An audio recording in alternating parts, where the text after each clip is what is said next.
For some reason, the team that I find to be the most likable in the Big 12 in 2024 is getting a lot of blowback. So I'm going to break it down, give you a little more nuance, and start the show with that at Heartland College Sports. I'm Pete Mundo.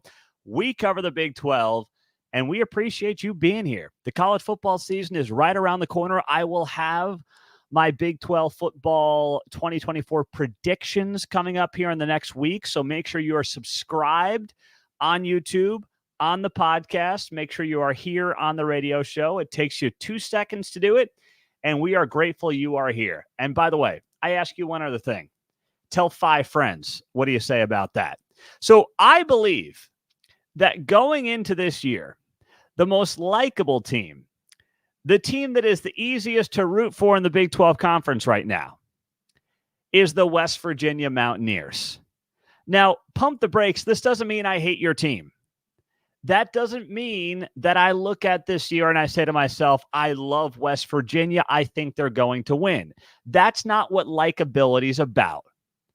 I look at a West Virginia team, and if you like hard-nosed football, if you like a team that has a massive chip on its shoulder, the West Virginia Mountaineers are that team.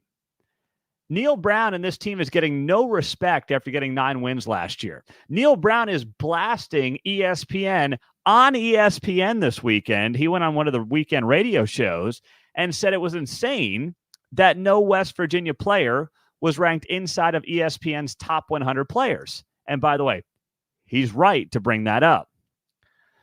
This team may also have the toughest schedule in the entire Big 12. So I get why people are kind of looking down and poo-pooing and wondering whether or not they can do it again. But I'm here to tell you, when it comes to just pure likability, head coach that people like, no one's going to say a bad thing about Neal Brown, personally speaking. There's no one really to dislike on the roster itself for West Virginia. You like their style if you're old school or you're new school because they balance and blend some of that stuff together. And that's why I put them at the top of my list. Yes, I get it. It's not scientific in putting this together.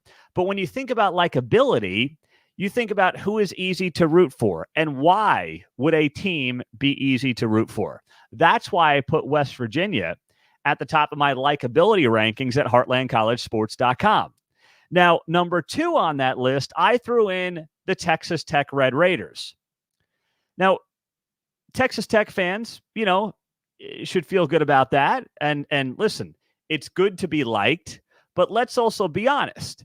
If you're high in likability, it probably means you have not done a ton of winning as of late. So take it with a grain of salt. But for Texas Tech, you've got a team led by a fan favorite in Joey McGuire, the old high school Texas football coach, trying to make his way up the ranks in the college world. He's had 2 solid seasons back-to-back in Lubbock, but now he's got a pop. And, oh, by the way, if you like going for 4th downs at your own 45-yard line, Joey McGuire's your guy. It's exciting. It might feel a little crazy sometimes, and I admit sometimes it's got fans pulling their hair out. But it's fun. It's likable. It's easy to root for. It's high-flying. It's high risk. It's high reward. So put that all together, and that's why I've got Texas Tech number 2 on that list. At number 3, Iowa State. Matt Campbell runs this program old school. You watch guys develop. You watch them build up. You watch a complete rebuild. That's what we've seen the last couple of years in the wake of the Brock Purdy, Breece Hall crew. And now it feels like this team is also in a position where it's ready to pop. So that's where Iowa State is at. And listen, there's nothing all that unlikable about Iowa State. I'm sure Kansas State fans will find something for me, especially on the basketball court. But in football, it's a little more difficult. All right, so that's why I've got Iowa State number 3 on that list. At number 4, the Kansas Jayhawks. They've been awful for the better part of 15 years. Now they're in a position where, with their schedule, which is very favorable, they've got themselves potentially in a place where they can win a Big 12 championship and get to a college football playoff. 4 years ago, this was the worst program in all of Power 4, then Power 5. And it wasn't all that close. And now we're talking about KU fully revamping the program and getting potentially to a playoff. At number 5, Kansas State on my likability rankings. Many of the same reasons as Iowa State, It's a program that builds itself up. It rebuilds. It takes the under-recruited guys. It turns them into NFL players. I mean, Cooper Beebe was all the rage on social media this past weekend for the game he had in the preseason with the Dallas Cowboys. It's guys like that that come to Kansas State, develop, put on a ton of weight, a ton of muscle, learn the game, and then they're legit NFL studs. So Kansas State, much like Iowa State, is likable. The reason they're lower than Iowa State is because Kansas State has done a lot more winning historically, at least the last generation, than Iowa State. So that's why they're a little less likable than Iowa State, you see? So the fan bases that are further down the list, it's not necessarily a bad thing because it means you've had more success. Number 6 on my likability rankings in the Big 12, the Houston Cougars. Dana Holgorsen was not an easy guy to root for. He was very unlikable. If Dana was still there, they'd be in the bottom third. But he's not there. Willie Fritz is easy to like. He reminds you of Lance Leipold a little bit. A late bloomer, gets his big break late in his career, and now he's trying to turn things around. What's not to like? At number 7, Arizona. Arizona, you get the star power at quarterback, at wide receiver, and here's what's extra likable about Arizona this year. You get a group of guys that hung together despite their head coach, Jed Fish, bailing on them for Washington. They could have followed the coach. They could have hit the portal. They could have just put their name out there and said, who's going to pay me what, and left. They stuck together. In this world of college football, that is admirable for these Arizona players. So that in and of itself is likable. Then you bring in the new young head coach, and that's a pretty likable storyline right there for the Arizona Wildcats. At number 8, the Cincinnati Bearcats. If you're looking to see a program that has reached the mountaintop in the college football playoff, but now has fallen flat on its face and is trying to turn that program around under a head coach in Scott Satterfield that many of us aren't sure is the guy for the job, well, Cincinnati's a team to root for in that spot. So they find themselves middle of the pack at number 8, partially because of how they've fallen down on their luck as of late. Because, as always, it's easier to root for losers than it is for winners. Let's just be honest. I'm not saying Cincinnati is a loser. I'm just saying they have struggled since Luke Fickell left. I know it hasn't been very long, of course, and the transition of the Big 12 was a tough one. But it's easy to root for a team that only won a single Big 12 game last year and is trying to find its footing only a couple of years after reaching the college football playoff as the first group of 5 school to do that. Arizona State comes in at number 9. You're in the middle of the pack. I wouldn't call them likable, but they're not unlikable either. What they have going for them is a program that should be much better than it is. Thank you, Herm Edwards. So if you want to see a young coach work on a rebuild, get in the weeds, find some little wins, many that won't show up in the box score, Arizona State's your team. At number 10, TCU. They are 2 seasons removed from making the national championship. They missed a bowl game last year. Sonny Dykes likes to speak his mind, and I will get to more on that coming up, which we appreciate in the Big 12, but, that may rub some the wrong way. But the storyline in seeing how year 3 develops is worth following and could make this team one of the bounce-back stories in college football. At number 11, Oklahoma State. Now we're getting towards more of the unlikable teams. Why would Oklahoma State be number 11? Well, I think this guy's wildly likable, but he's also polarizing to some. Mike Gundy. So this is not my personal likability factor list, okay? This is like how you would perceive it from the outside. And while I find Mike Gundy incredibly appealing as a head coach and as a spokesperson for the Big 12, for his program, for college football, Mike Gundy and I are simpatico in many ways, but he's a lightning rod. So that would drive down your likability factor because he's polarizing to some. Throw in the Ollie Gordon offseason DUI, the way it was handled, Gundy's comments. And now also, here's the thing. Oklahoma State has won as consistently in the new Big 12 as any team over the last 20 years. There is no blue blood. Oklahoma State may be the closest thing to it. So naturally, when you're a consistent winner, you will take on some of that unlikability factor. And that's why Oklahoma State is where it is at number 11. At number 12, the UCF Knights. When you're led by a former big-time SEC coach and you've done a great job on the recruiting trail, the unlikability factor goes up for Gus Malzahn and the Knights. It's nothing personal. I find them likable. Remember, I'm a Big 12 guy. I find likability in all these teams. But when you stack it up, there's a lot of people who root against and will be rooting against UCF and against Gus Malzahn. If nothing else, they don't want another premier program in the state of Florida. That's scaring a lot of people in the SEC and the ACC. So that's where and why UCF comes in at number 12, because a lot of people question whether or not Malzahn can develop guys and then win with them on the field. He's always been able to recruit well. Now we get to 13 through 16. At number 13, I've got BYU. And BYU and the team after it at 14, Utah, are kind of paired together, in large part because right now they have the best rivalry in the Big 12 in the Holy War.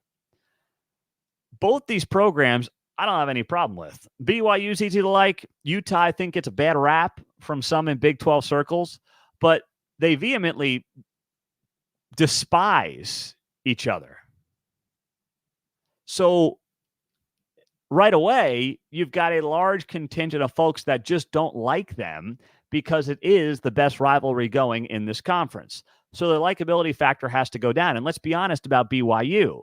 Some unfairly target them because of the religious element, which is ridiculous, but that also is a lightning rod for some. So I've got BYU at 13. I've got Utah coming in at 14. And in part, it's because of some Utah fans who have just been big mouths on social media. Now, as I've said many times over on this show, we have a lot of Utah fans that have shown up on our Heartland College Sports forums, which you can sign up for free right now. Just go to Heartland College Sports, click on that forums tab, and you're in. Sign up, join the conversation. I'm always on there with other Big 12 fans talking shop. They're great. But yeah, there's a contingent of loudmouth Utah fans on social media that I think make the fan base look bad. But I've come to learn that doesn't represent the majority of the fan base. It's just kind of a loud minority, and every fan base has them. It just seemed like Utah had a louder percentage of them when they joined the Big 12. So that's part of it. But they also are now like coming into the Big 12, trying to be the blue blood of this conference. Their success, as we've talked about, the more success you've had, the more unlikable you typically are in sports. So since Utah has had some of the most consistent success the last 15 plus years of any team now in the Big 12, that's how they end up at number 14 on this list. At number 15 on the likability scale in the Big 12, Baylor. Dave Aranda, the head coach, is wildly likable. He's a good man. But the history of Baylor, the drama that has surrounded and followed Baylor, whether it's football under Art Briles or going back 20 years in basketball, just, there's a lot of people that enjoy not liking Baylor. And even when they won the Big 12 a couple of years ago under Aranda, there were not a lot of casual fans who were really rooting for them in that spot. Baylor fans love Baylor, as they should. But Baylor fans will tell you as well. Like, they don't have a lot of casual fans who are going to flip on a Baylor game and be like, I'm pulling for Baylor in this one. There's just not a lot of that. Some of that also, like BYU, is unfair due to the religious element in some cases. But, it's just been a lot of drama, obviously, around that program that puts them at number 15 in that spot. It's more about their history than it is anything else right now. And then you get to Colorado at number 16, dead last. And we all know why. Deion Sanders. He is the most polarizing figure in all of college football. He is someone who obviously has never been afraid to speak his mind. He is the ultimate lightning rod. He also happens to be the biggest star in the sport. You either love him or you hate him. And while I think Deion Sanders is great for the Big 12 Conference, and I think the Big 12 Conference is better off with Deion Sanders in it, I also understand that Deion Sanders makes Colorado very unlikable to many. Tie that into, having his sons on the team, some of the Travis Hunter stuff that has allegedly come out. And trust me, there are a lot of people that want to see Colorado fall flat on its face. I'm not one of them because, frankly, the better Colorado is, the better it is for the Big 12. That's a fact. I know that many of you are going to say it doesn't matter how good Colorado is. Deion's going to be Deion. People are going to write and talk about him, and that's not going to change anything. I'm here to tell you just straight up, if Deion Sanders and the Colorado Buffaloes have a great season and have the surprise season in the Big 12 will get more attention in the media than potentially the Big 10, SEC, and definitely ACC, depending on what's going on in the larger two conferences. Like, that's how much Deion means to helping uplift the Big 12 brand in this environment where many want to create a power too. So I know I've been tough on Deion at times, and I think fairly so, not unfairly. I defended him with that little, whatever you want to call it, back and forth with the local CBS reporter in Denver. I was on Deion's side on that. But even Colorado fans will tell you they get he's not likable. And that's why Colorado, on my Big 12 likability rankings, comes in dead last. And if you understand how I'm putting this together, I hope it makes some more sense to you. Now that those rankings are up at heartlandcollegesports.com, and I'm Pete Mundo. Of course, we are here for you every single day covering the Big 12 Conference. We are grateful for you.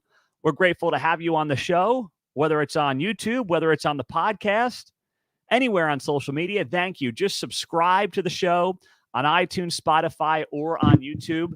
And I'll tell you what, I had the opportunity to take my oldest daughter, Claire, to the Chiefs preseason game this past Saturday. And I was waiting in line with Claire for popcorn, and guy's in front of me with his daughter, and both our daughters are 5.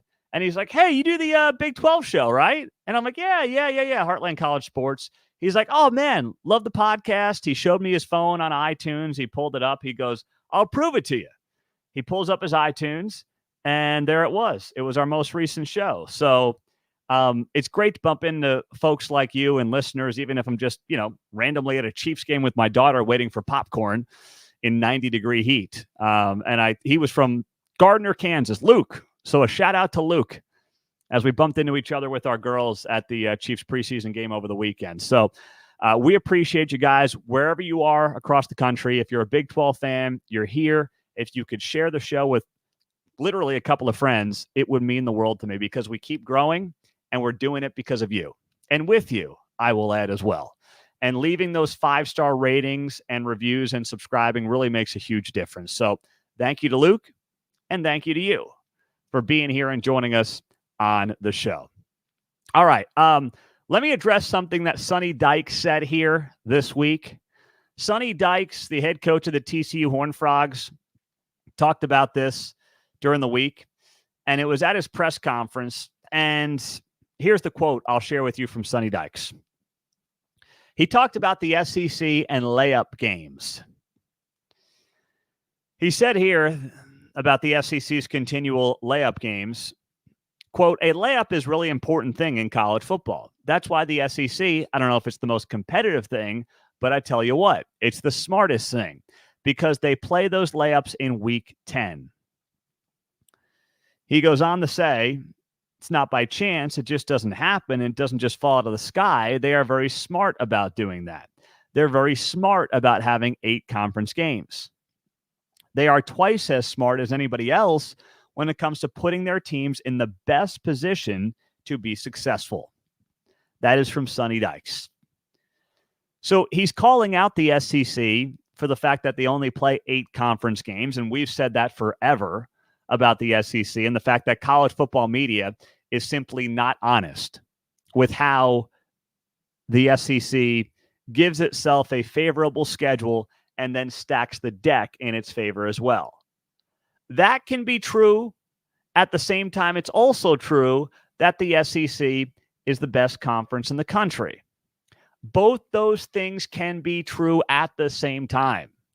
I am not suggesting that the SEC is not the best conference in the country, but I'm also saying it's BS and it's cheap that they get to schedule 8 conference games under the guise of we're the SEC. Oh, it's so hard being in the SEC. Oh, gosh, it's so difficult. It really is just a tough place to have to play. Oh, my gosh, every single week. Well, hey, when you get 7-8 teams in the preseason top 25, right? And then you just beat each other, you keep all those teams in the top 25, so you're never going to move down or up all that much. So it kind of works out very well for the SEC from that perspective. So while I think it's ridiculous, it works out pretty well in their favor. And it's going to continue to work out well until we get some continuity. And their FCS games in mid-November are just comical. Even if you're an SEC fan and you're watching us at Heartland College Sports, I'm Pete Mundo. Thanks for being here. Subscribe to the show because I'm shooting it to you straight right now. And you know I am. But even if you're a proponent of the SEC from this perspective, you've got to admit that the mid-November game is basically a bye week for you, while the rest of the sport, for the most part, is in the thick of conference play. You are getting a bye week at a time that everybody else is grinding down the stretch. You get a mental bye, you get a physical bye, and by the way, no pun intended, that bye week is going to be even more favorable with a 12-team college football playoff. Why? Well, because these guys are going to be playing more games in December. So suddenly you get an SEC team that had a week off effectively in mid-November. Well, you've got them playing maybe an at-large game against a Big 12 or Big 10 team in mid-December. Well, guess what? You've been playing 6-7 weeks in a row, nonstop football, tough games, grinding it out, maybe a Big 12 or a Big 10 championship game.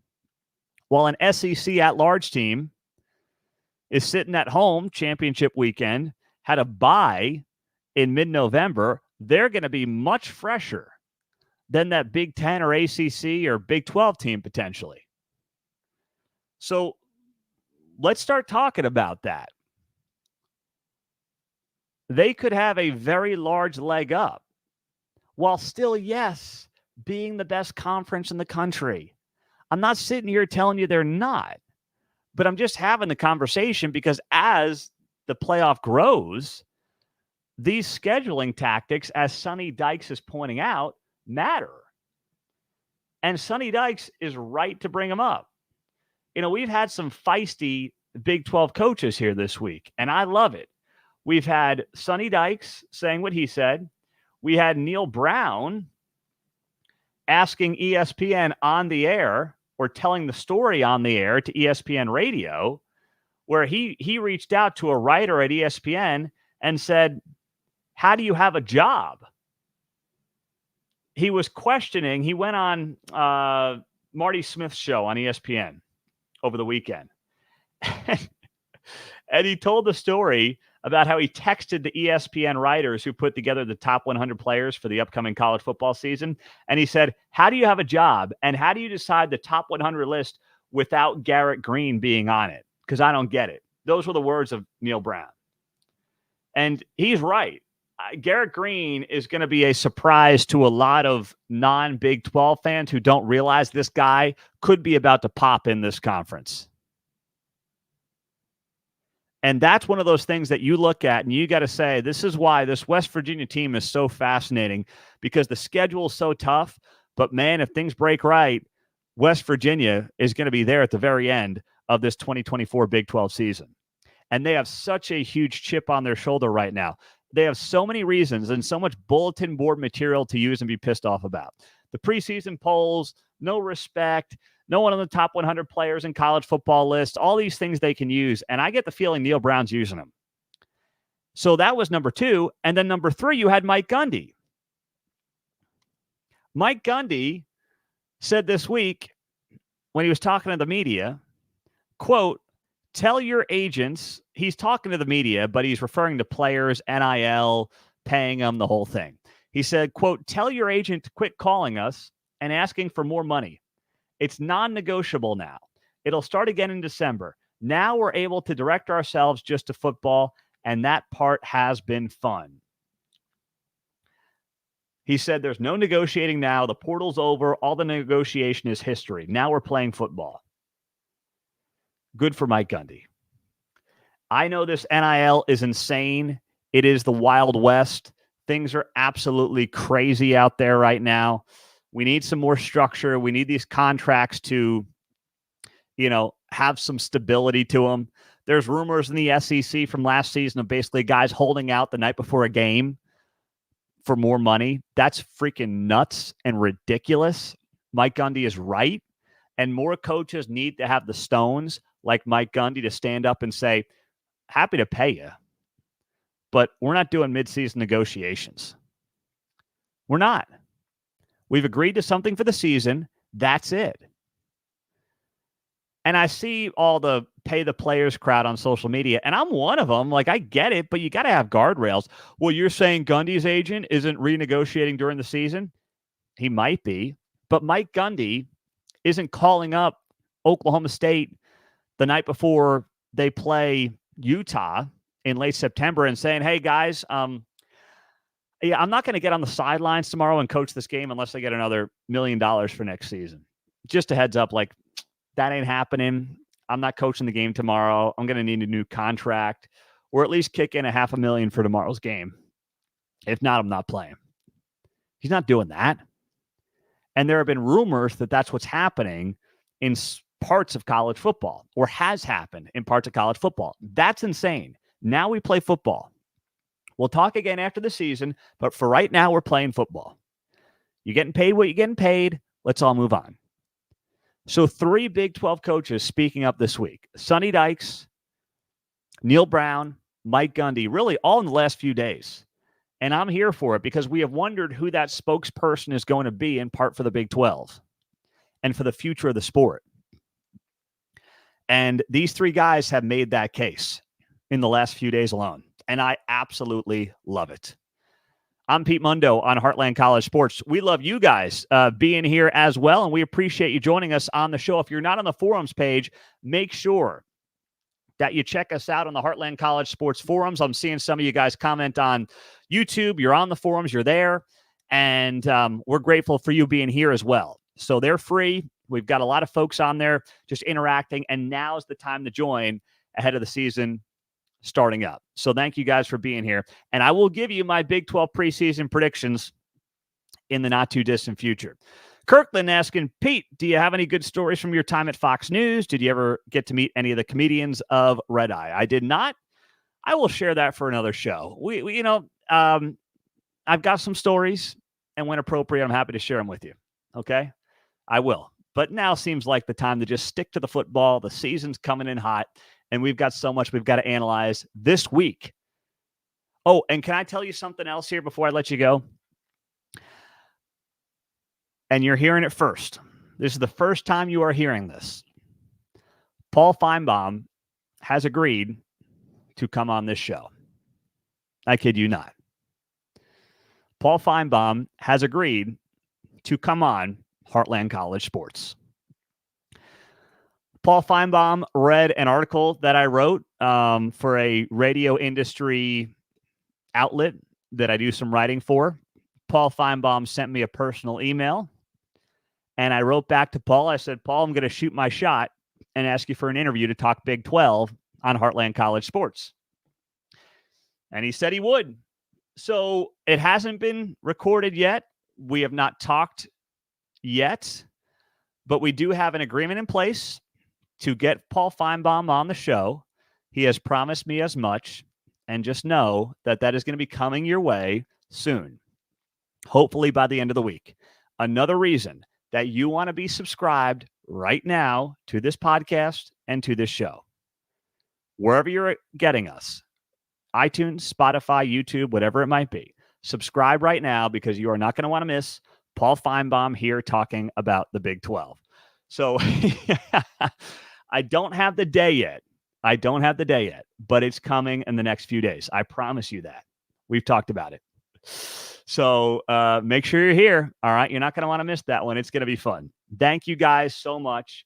And we are so grateful for you, for your time, and for you being here and helping us grow this show. Share it with a couple of friends, subscribe, and leave that 5-star rating and review. it would mean the world to me. Thank you, guys. Have a great day. Go Big 12. We'll talk to you soon. The season is going to be here before we know it.